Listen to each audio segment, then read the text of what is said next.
Lucha contra la corrupción. En este momento ya van varios detenidos y los procesos están en pleno desarrollo. Sin embargo, ¿cómo dimensionar lo que ocurre? ¿Qué ocurre? ¿Cómo analizar lo que ocurre?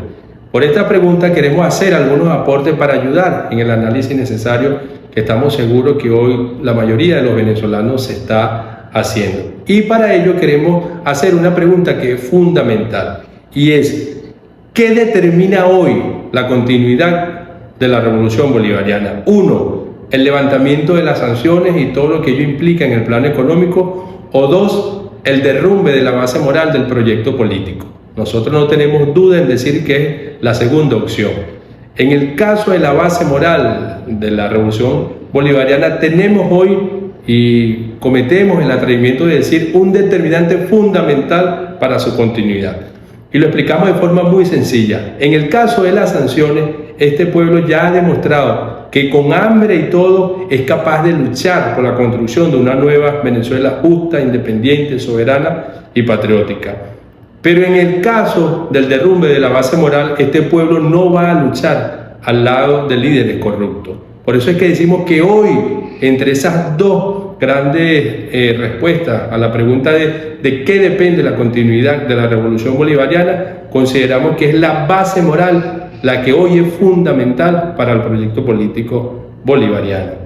Esto es particularmente importante en el caso de las revoluciones. ¿Por qué? Porque las contradicciones lógicas que se generan en todo proceso revolucionario entre el viejo poder constituido y el nuevo poder emergente ordinariamente crea condiciones de vida muy difíciles en la cotidianidad para la mayoría del pueblo. Entonces, para que ese pueblo salga a luchar, para que acompañe, para que se apropie del proyecto político, necesita tener en su dirigencia, en su liderazgo, alguien en quien referenciarse con solidez moral, incuestionable éticamente. Por eso es que es fundamental para el proyecto político bolivariano tener una base moral sólida, rocosa, que cada uno de sus líderes goce de la admiración del pueblo.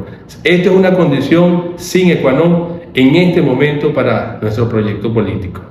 El enemigo tiene meridiana claridad de esto que le estamos planteando. Por eso es que no solo ha concentrado su ataque en el tema económico, pero también se ha dado cuenta que a pesar de ese ataque en materia económica, este pueblo sigue resistiendo. Ahora, el enemigo tiene claro que si no fractura, que si no implosiona la base moral del proyecto político, si no ataca la subjetividad del chavismo, difícilmente pueda poner fin al proyecto bolivariano. Con esto no estamos diciendo que los funcionarios que hasta este momento han sido detenidos fueron puestos por el imperialismo. Lo que estamos diciendo es que esos funcionarios que están en este momento siendo objeto de los órganos de administración de justicia, y una vez que se compruebe su culpabilidad, tienen que asumir su responsabilidad, pero son ellos, no es el chavismo.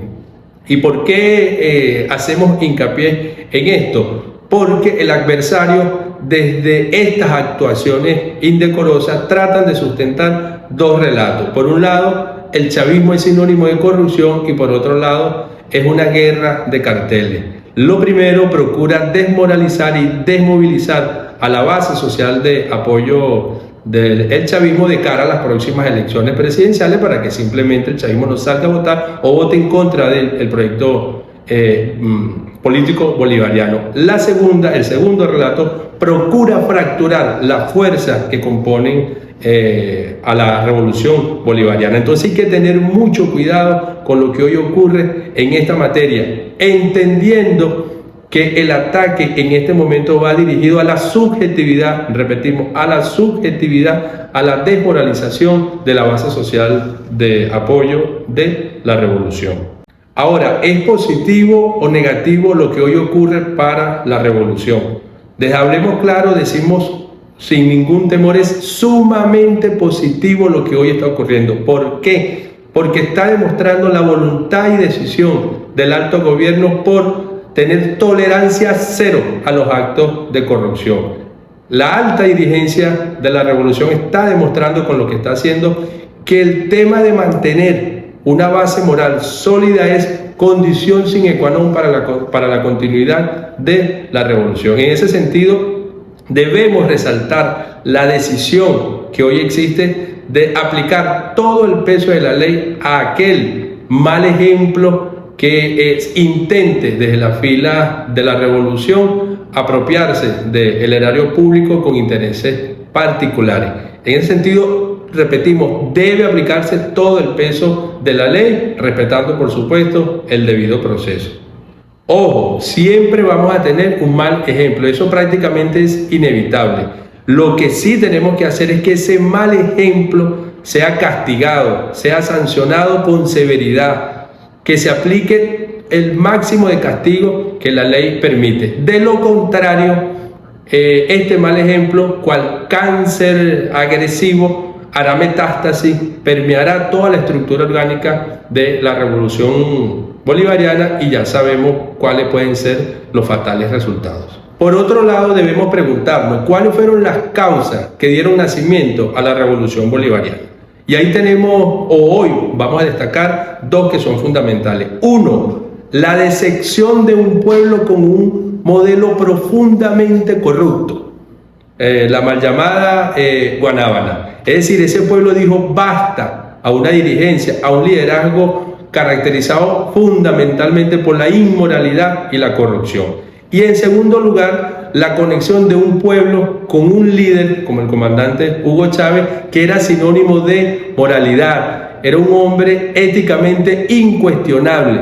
Por eso es que el valor de la subjetividad, de la conexión entre un pueblo y un referente ético y moral incuestionable es condición sine qua non, repetimos, para la construcción de una revolución y en este caso particular de la revolución bolivariana. No hay revolución posible con inmoralidad y no se trata solo de no robar, se trata de que nuestra dirigencia, de que nuestro liderazgo tiene que conectar con ese difícil momento que hoy está atravesando nuestro pueblo, producto de esas agresiones imperiales. Es decir, no podemos tener funcionarios que asuman, por ejemplo, comportamientos asociados a la riqueza, a la opulencia. Esos comportamientos hoy laceran, hieren la subjetividad, la motivación de nuestra base social de apoyo. Y las consecuencias de eso son o pueden ser catastróficas en un proceso electoral.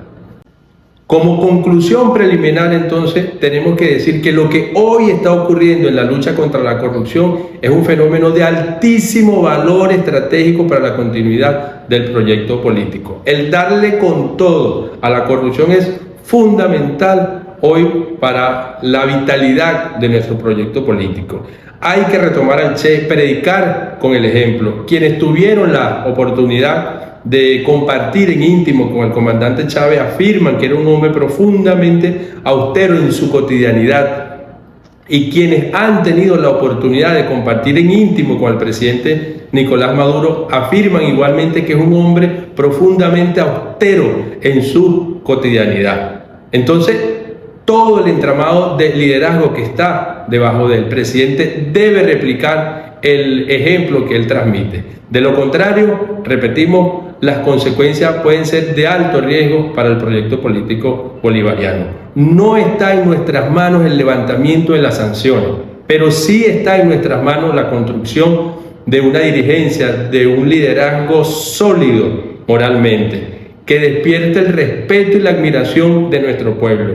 Y esa es una condición sine qua non para la continuidad de nuestro proyecto político bolivariano. Ya finalmente queremos ratificar nuestro apoyo a lo que hoy se está haciendo. Duro contra la corrupción, tolerancia cero contra la corrupción. Y para ello vamos a cerrar este breve video con dos publicaciones. Una de Bolívar, de 1824, donde prácticamente es un decreto a muerte contra los corruptos, y otro, un tuit que publicó hoy el presidente Nicolás Maduro, que dice mucho en muy pocos caracteres. Nos vemos en un próximo programa.